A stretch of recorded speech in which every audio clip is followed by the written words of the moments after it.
E de viagens para o Rio de Janeiro, quais que você mais gostou? Quais viagens que você já fez que você gostou? A última que eu me lembro, que eu gostei muito, foi Teresópolis, né? Então, tem um mirante lá no Teresópolis que eu não sei o nome. Sempre que eu tô lá, eu me lembro da trilha sonora do Coop, uma dupla sueca que faz música eletrônica dos anos 2010. Que o lugar tem a ver com a música ou porque você associou e gostou? Porque Porque você geralmente ouviu quando eu lá? tô diante da natureza eu gosto de ouvir Coop. E ali era um lugar muito natural, tinha uma vista muito boa, parecida até aqui, com essa vista daqui. E aí, só que lá era mais friozinho, né, Teresópolis, então tinha tudo a ver com a musicalidade do Coop. Então eu fiquei meio que associada a musicalidade do Coop ao lugar. Assim, sempre que eu ouço Coop eu me sinto um pouco que teletransportado para lá.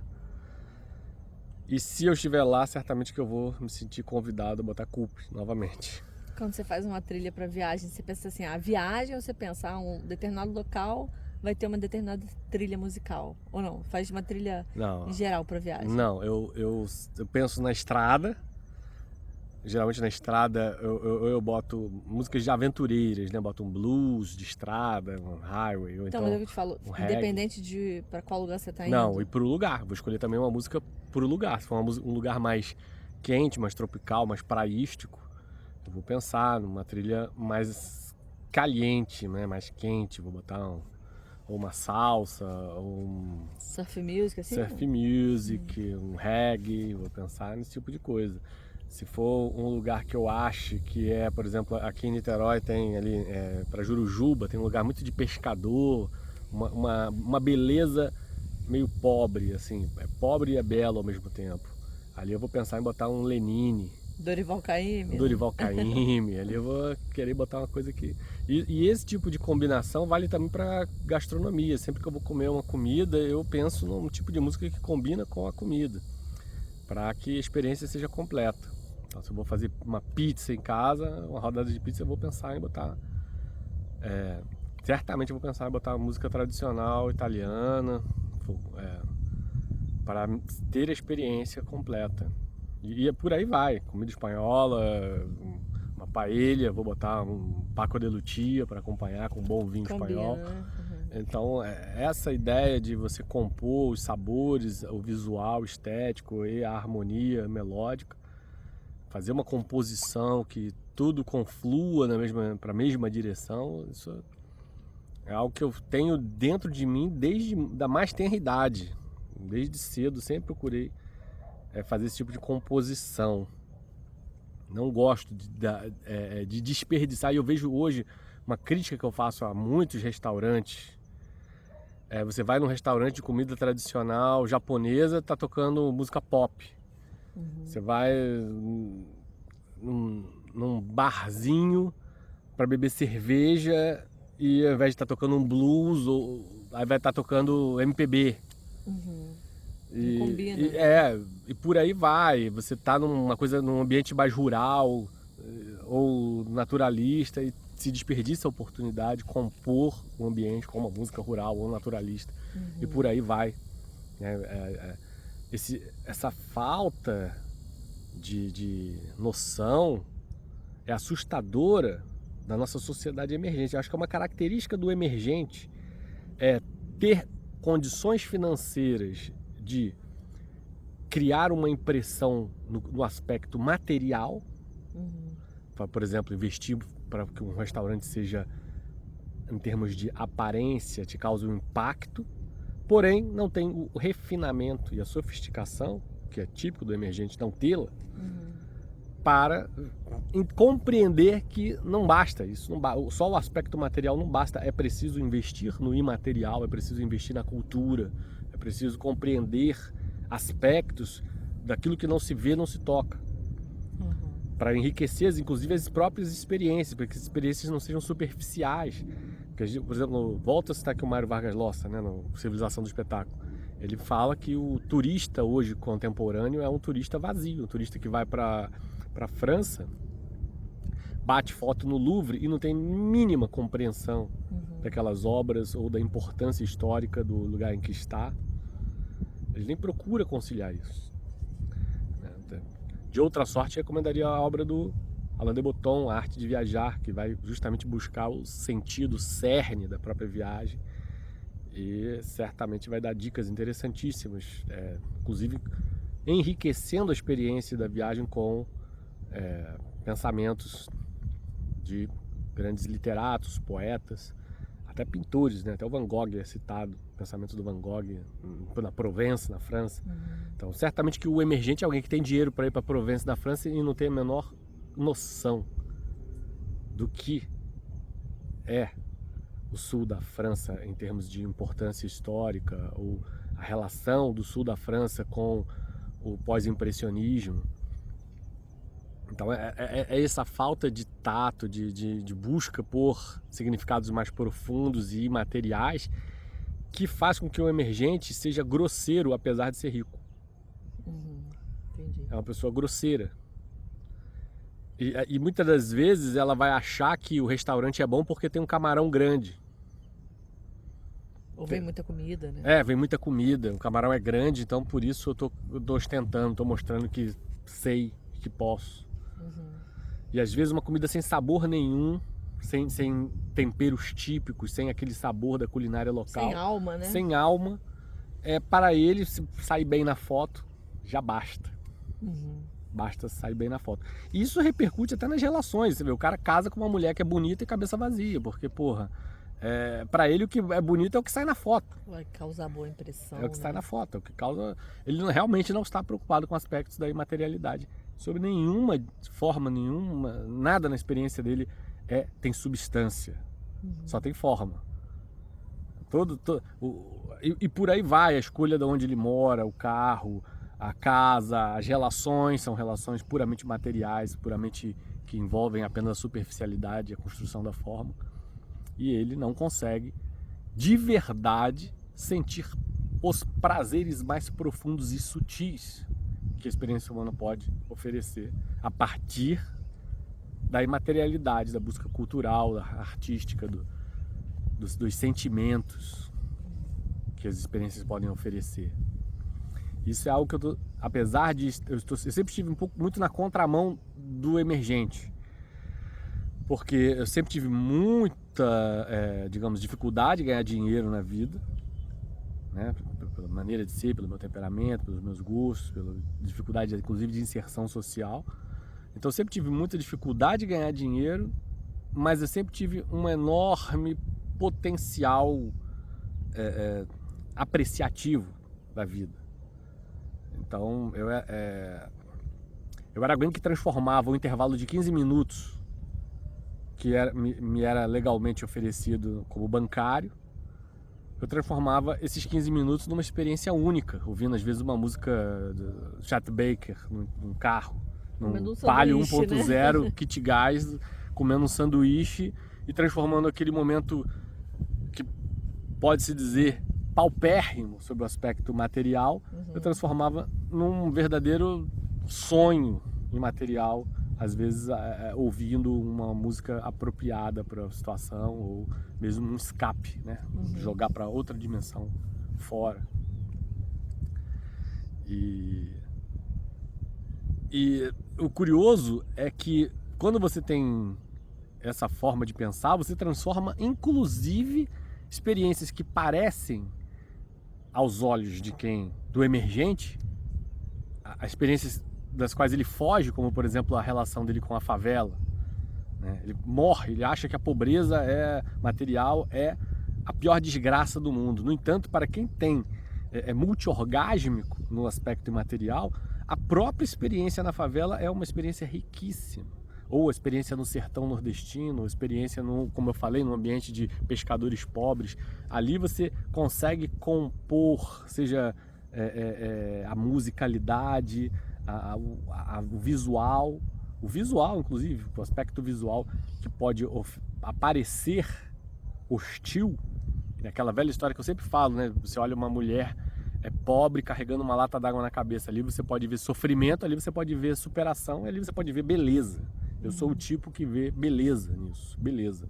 E muita gente vai dizer, você está romantizando a pobreza. Eu não diria isso, eu diria que a sociedade, a cultura é que romantiza a riqueza.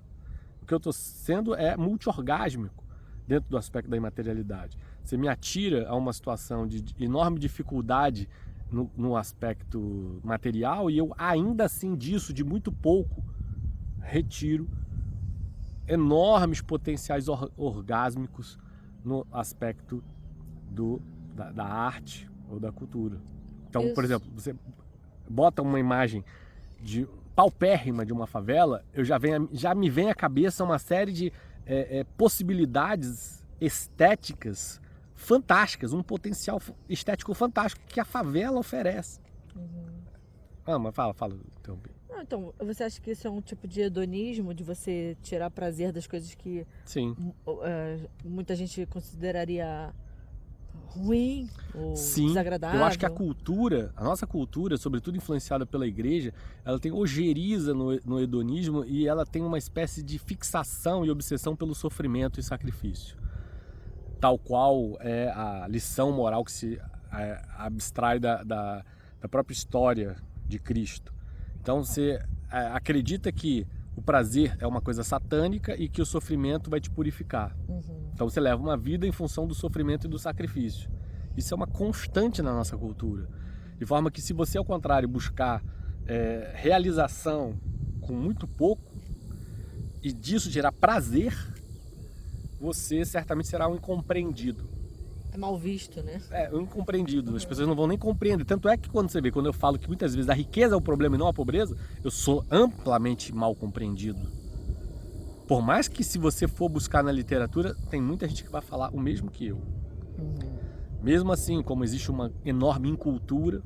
E curiosamente, se você fosse interpretar o próprio cristianismo sob determinada forma interpretativa, sob determinada exégese, é muito provável que você chegue à conclusão que eu acabei de falar, que a pobreza é a solução e a riqueza é um problema. No entanto, esmagadoramente a maioria das pessoas sob influência do cristianismo ocidental e na nossa cultura vai acreditar no inverso, de que a pobreza é um problema a ser solucionado. Há uma ideia que nasce de dentro da igreja, de que vai resolver os problemas da materialidade, o que é, na minha visão, uma distorção clara, interpretativa em relação à própria mensagem de Cristo. Veja, eu não sou cristão, mas eu sei ler texto, eu sei entender história. Isso para mim já basta. Eu não vejo Cristo como Deus, acho que Cristo é um ótimo filósofo. Antes dele a gente teve Lao Tse, um filósofo tão bom quanto, e um sábio, né? Os antigos sábios. Cristo para mim é um desses antigos sábios. E muita dessa sabedoria que Cristo desenvolveu, como por exemplo a ideia de dar outra face, pode ser derivada provavelmente do Lao Tse. A ideia de dar outra face no Lao Tse seria não reagir, a não reação, ser cosmoagido. Mas voltando à questão da dimensão estética, quando você compreende que você pode ver beleza na riqueza e você pode ver beleza na pobreza, de igual maneira, é só uma questão de você saber compor as várias dimensões, saber confluir sabor, audição, o aspecto visual. Se você souber fazer essa composição adequada, mesmo um ambiente muito pobre pode te produzir uma gama, uma experiência extremamente rica. Mesmo num ambiente muito pobre. Vou dar um exemplo bem claro, assim, você vai, por exemplo, você imagina a dificuldade, a vida difícil do sertanejo nordestino, vamos botar assim, do sertão do Nordeste, né? Aquela vegetação árida, ressecada, dificuldade com relação à água. Você pode pensar em uma musicalidade tipicamente nordestina, ou no repente, ou mesmo num quinteto violado, que é uma música um pouco mais erudita, compondo ali com um prato típico, né? Com os temperos que são oferecidos por aquela cultura típica. E dali você consegue tirar uma experiência interessantíssima. A minha avó tem uma história fantástica, que ela passou fome mesmo. Minha avó passou fome. E a história que eu abstraio como um exemplo de você de muito pouco tirar muito, é que justamente a fome serviu de tempero para que ela tivesse a possibilidade depois de caminhar por bastante tempo à procura de alguma casa que pudesse oferecer comida, e quando ela finalmente atingiu isso lá no sertão do Nordeste, que é da onde ela veio, ela foi acolhida por uma casa que tudo que podia oferecer a ela era um aipim.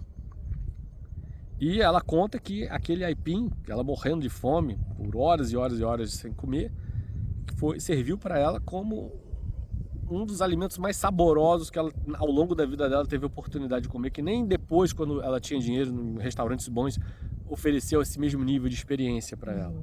Então isso repercute também na nossa forma na infância. Muitas das nossas lembranças de infância são lembranças que, se você olhar sobre o aspecto material, elas são simplórias. No entanto, são inesquecíveis, elas marcam de forma indelével a nossa experiência humana, justamente porque ali você tinha uma mágica que só a infância podia trazer.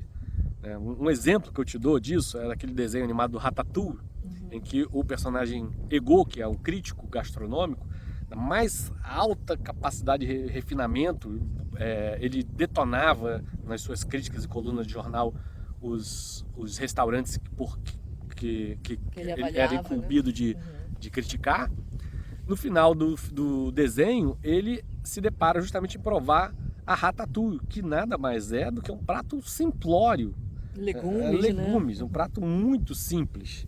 Mas, a partir do momento que ele recebe aquele prato para julgar, remete à infância dele. Lembranças, né? A lembrança afetiva que ele tinha com relação à mãe, servindo a ele com aquele sabor, aquele tempero, exatamente aquele tempero. Então ali se fez a mágica. Não a mágica gastronômica pura e simplesmente. Não, se fez a mágica da experiência, da dimensão estética elevadíssima. Então, eu, por exemplo, lembro de queimar dentro de um barracão, queimar pão. Comer pão tostado queimado, pão duro, velho, queimado. Cara, aquilo era uma delícia. Uma delícia, comer um pão queimado, entre cana queimada também, que eu já comia em fogueira, cana queimada. E às vezes você ter dinheiro para comprar um prato incrivelmente caro, sofisticado, não te traz o mesmo nível de prazer do que uma coisa simples. Sim. Por quê? Porque ou faltou uma boa composição, faltou discernimento de quem oferece aquilo, fazer a composição correta entre som, imagem, sabor, ou porque você não teve uma ligação afetiva também com aquela experiência. Então tudo isso contribui, toda a parte não tangível das experiências.